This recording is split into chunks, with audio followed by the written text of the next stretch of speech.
Olá, sou o Mário Vilas Boas e este é mais um vídeo do meu canal. Esse vídeo conta a história alternativa do Brasil. Essa é a segunda parte. Se você não viu a primeira parte, eu sugiro que você veja antes de ver essa, porque senão provavelmente você não vai entender do que eu estou falando. Na primeira parte, foram os primeiros 8 anos da existência do Brasil independente, nessa nossa história alternativa. O Brasil foi governado por uma junta militar, que foi capitaneada por Bento Gonçalves, que era um militar. Agora, nossa história, nesse capítulo, começa em 1830. Em 1830, nós temos a primeira eleição realmente popular, onde o povo realmente foi chamado a votar, e o primeiro governo civil. E esse primeiro governo civil é capitaneado por José Bonifácio de Andrade e Silva. Foi o que nós vimos na nossa primeira parte. Agora, em 1831, o presidente Bonifácio de Andrade chegou à conclusão de que, para fazer esse grande projeto de construção de ferrovias por todo o país, e para a construção também de trens e de parque industrial, é necessário engenheiros. Então ele decide criar faculdade de engenharia para formar engenheiros e conseguir levar isso adiante com mão de obra, inclusive especializada, feita do próprio Brasil. As ferrovias estão se expandindo de acordo com o plano que foi feito pelo governo passado, e o polo siderúrgico, com tudo isso, se moderniza. Agora fabrica não apenas trilhos e materiais para a construção de ferrovias, mas também vagões. E cada vez mais italianos e alemães começam a migrar para o Brasil, inclusive para a parte africana do Brasil. Essa foi a época da grande migração de italianos, alemães e europeus de outras origens que não sejam portugueses para o Brasil. Então, isso na história real. Na nossa história alternativa, isso também acontece, só que o Brasil não está só na América, está também na África. Então eles migram para os dois lados.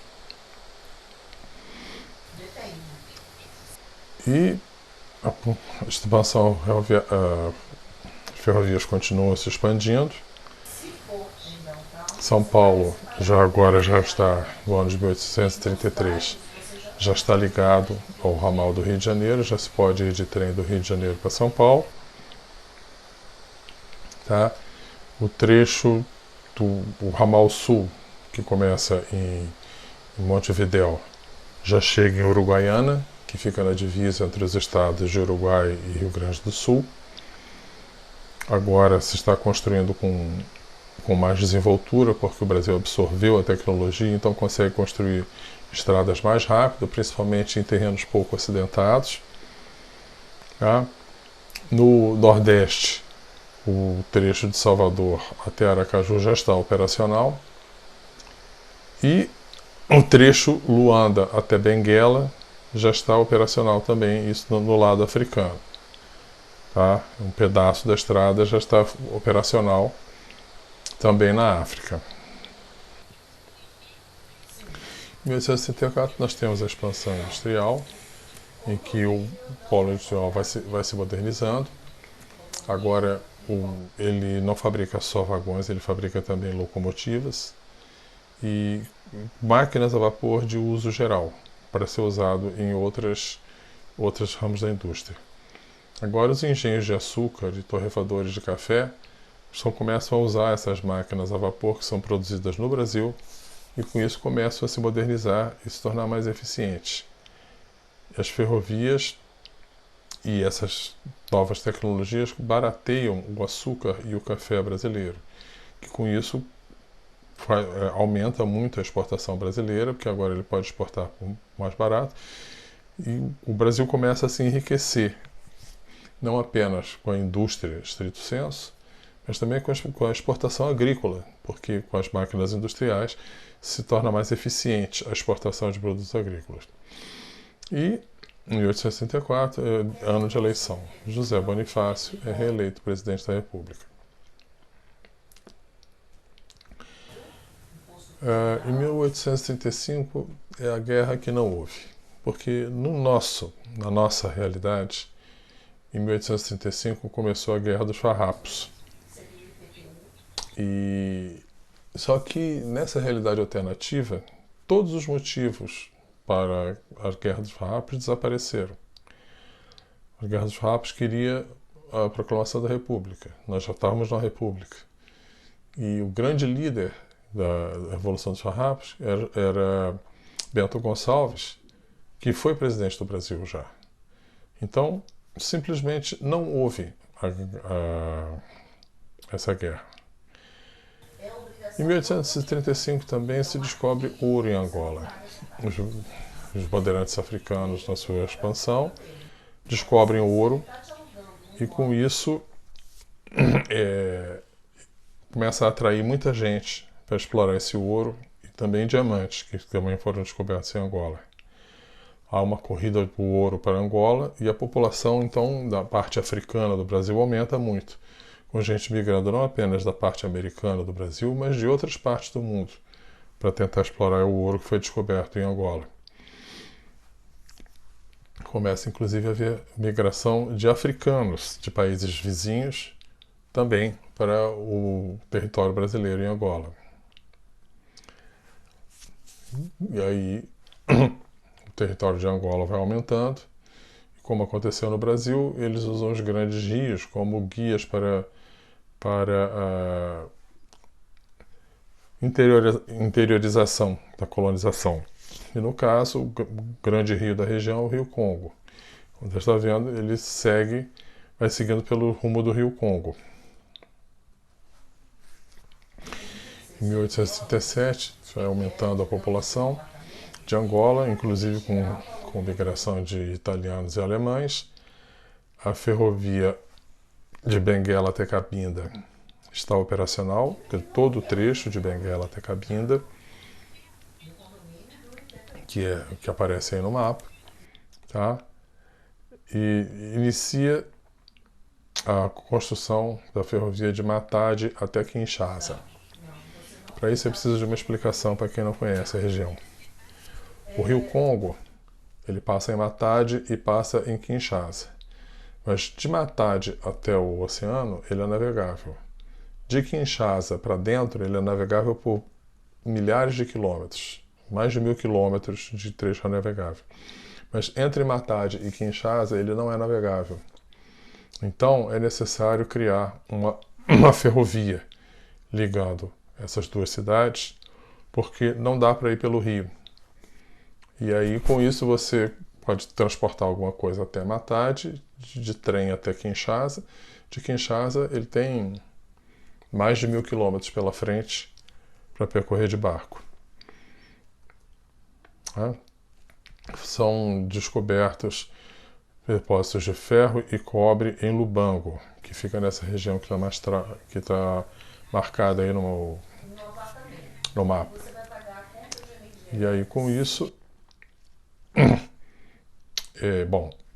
e aí há também uma migração, porque agora Angola está produzindo muito alimento, e alimento é escasso na África. Então, muita gente vai para Angola por causa da abundância de alimento. O governo inglês começa a fazer ameaças veladas, porque o Brasil está crescendo muito e está se expandindo para territórios na África onde a Inglaterra tem interesse. Lembra que no século XIX existe uma corrida colonialista na África. E o Brasil agora, nessa realidade paralela, se torna um dos grandes atores dessa corrida. Só que com uma diferença, que o Brasil não está conquistando colônias, ele está ampliando seu próprio território. Para ele, as pessoas que estão para o Brasil, né, as pessoas ali são cidadãos brasileiros. Eles não tratam como pessoas inferiores a serem colonizadas, como as potências europeias costumam fazer.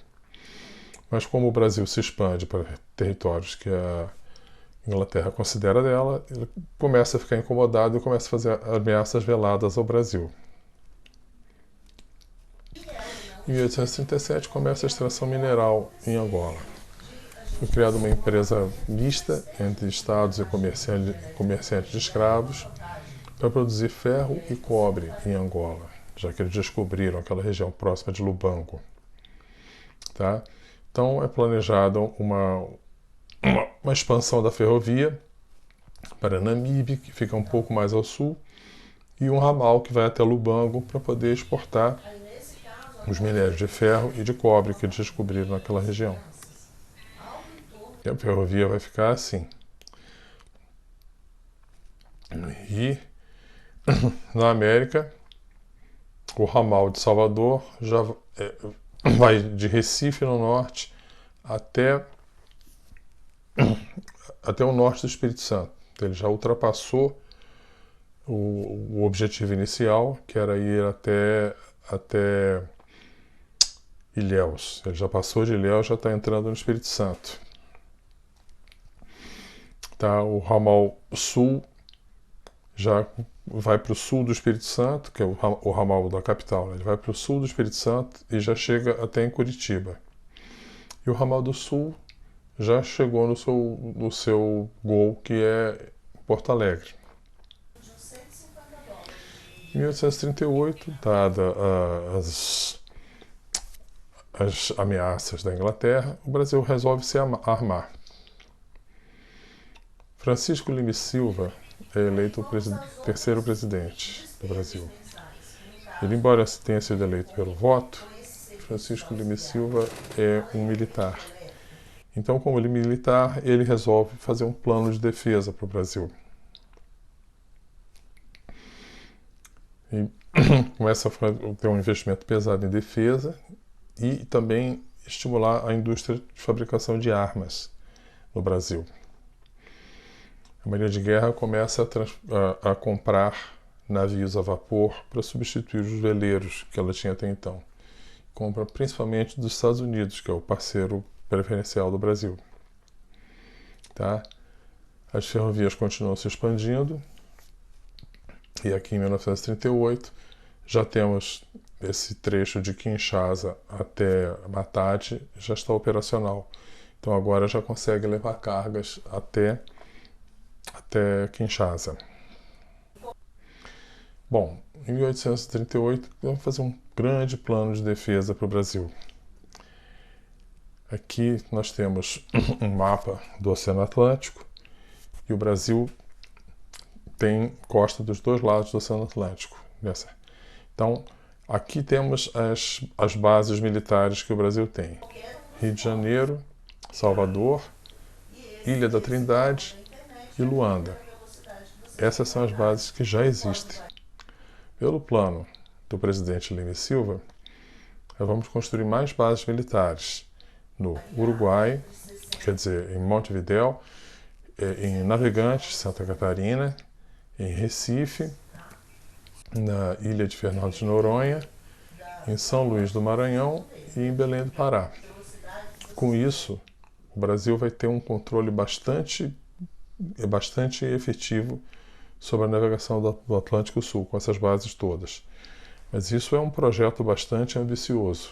Vai levar um bocado de tempo para viabilizar esse projeto todo. Na África, só uma base também não é suficiente. Ele vai botar uma base em Namibe e uma base em Cabinda. E com isso, vai ter acesso a todo o Oceano Atlântico de uma forma uma presença bastante forte no Oceano Atlântico. Em 1839, as ferrovias continuam avançando.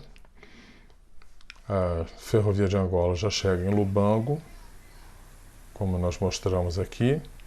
Tá? Os minérios de ferro e cobre de Angola passam a ser exportados por Benguela. A ferrovia Matadi-Kinshasa está plenamente operacional agora. E na América, o ramal de Salvador é de Recife, vai entrando pelo Espírito Santo já.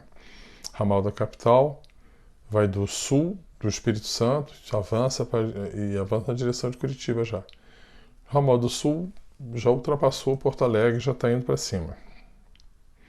Então essa é mais ou menos a situação das ferrovias nessa etapa.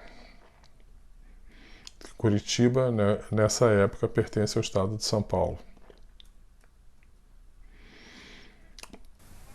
Em 1840 é iniciado a construção do estaleiro Mauá.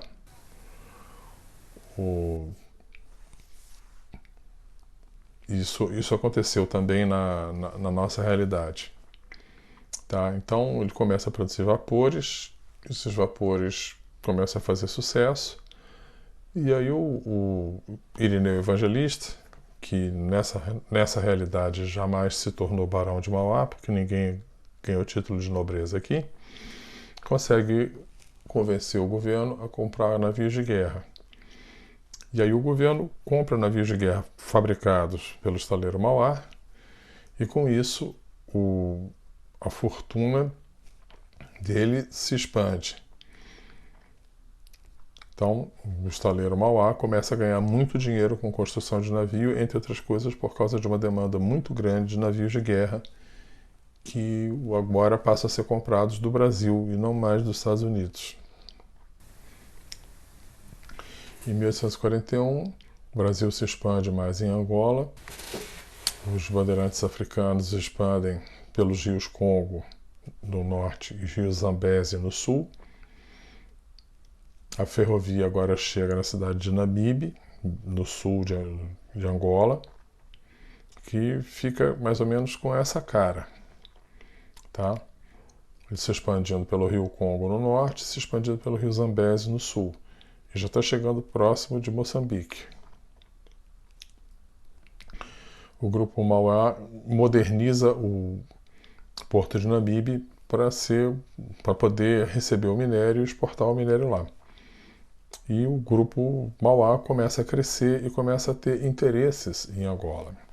Porque na nossa realidade, o grupo Mauá foi que realmente criou a indústria no Brasil.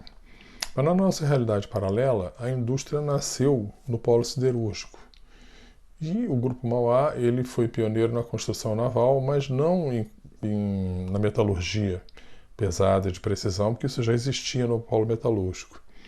Então, o grupo Mauá resolve ir para o outro lado do Atlântico, aonde a indústria ainda está muito incipiente e aonde ele pode, aí sim, se tornar pioneiro em outras coisas, porque do lado africano ainda não existem essas indústrias, só existem do lado americano.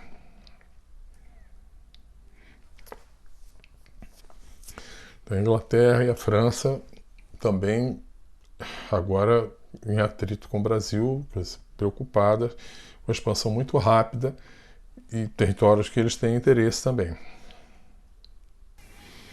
Bom, em 1842 começa a construção das bases navais.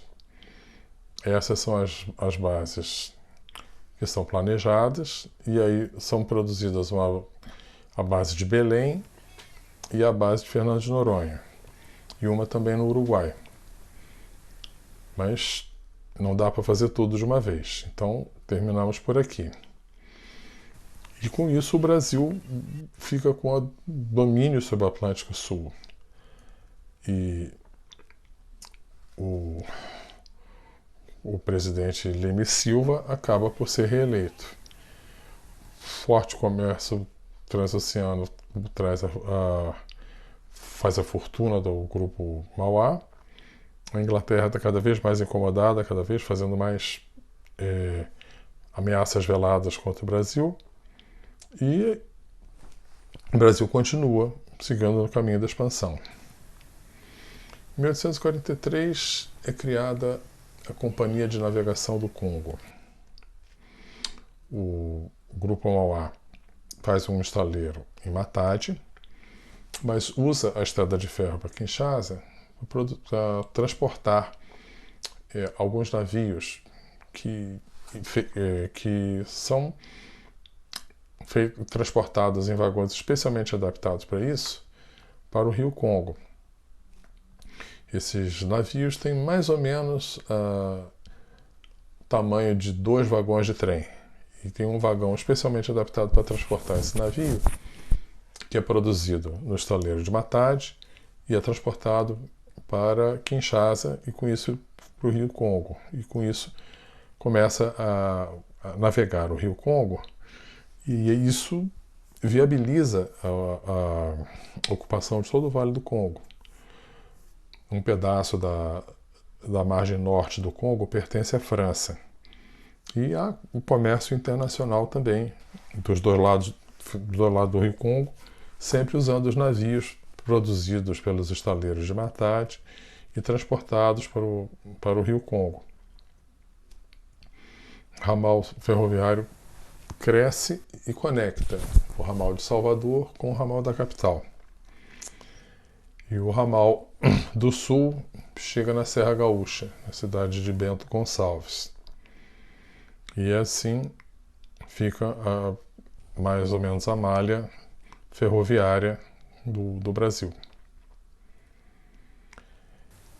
Em 1844, o telégrafo é inventado nos Estados Unidos.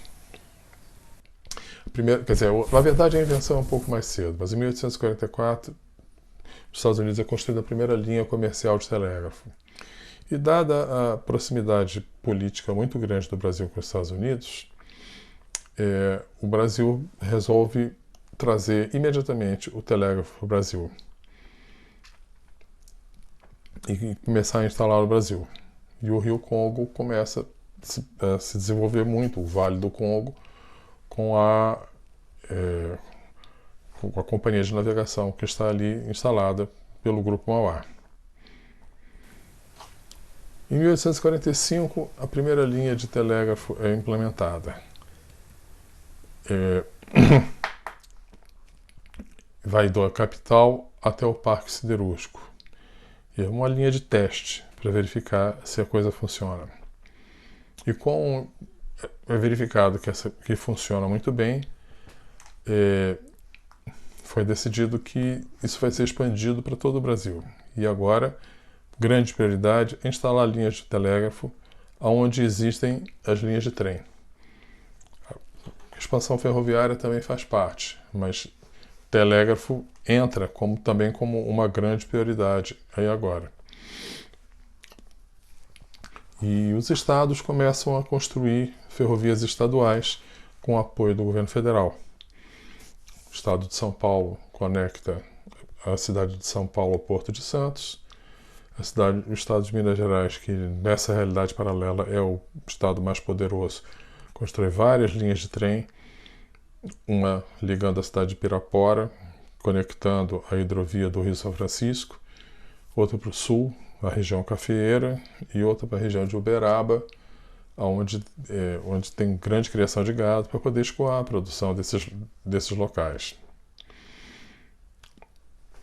E o Grupo Mauá, que está em franco crescimento, constrói uma fábrica de cobre, ou seja, já que tem muito minério de cobre ali, ele constrói ali uma fábrica para produzir cobre, esse cobre metálico a partir do minério, para justamente percebe um grande mercado aí nessas linhas de telégrafo. Em 1846, mais bases navais são construídas. Temos aqui no mapa as bases que já foram construídas. Vamos construir a base de Navegantes e a base de Namibe. E com isso, o Brasil tem mais controle sobre a navegação do Atlântico Sul. Em 1846, o telégrafo se expande, basicamente acompanhando as ferrovias, vai ter também linhas de telégrafo. Os estados também começam a fazer a expansão do telégrafo para linhas polos regionais, e com isso amplia a rede de telégrafos. E o Grupo Mauá passa a ser o principal fornecedor de cabos de telégrafo e alguns outros equipamentos de cobre para a indústria do telégrafo também. E agora, Costa Carvalho é eleito o 4º presidente do Brasil novamente dentro do grupo, digamos, a turma do Palácio. E o segundo volume termina aqui. E, para não ficar muito grande, até o próximo volume. Até mais.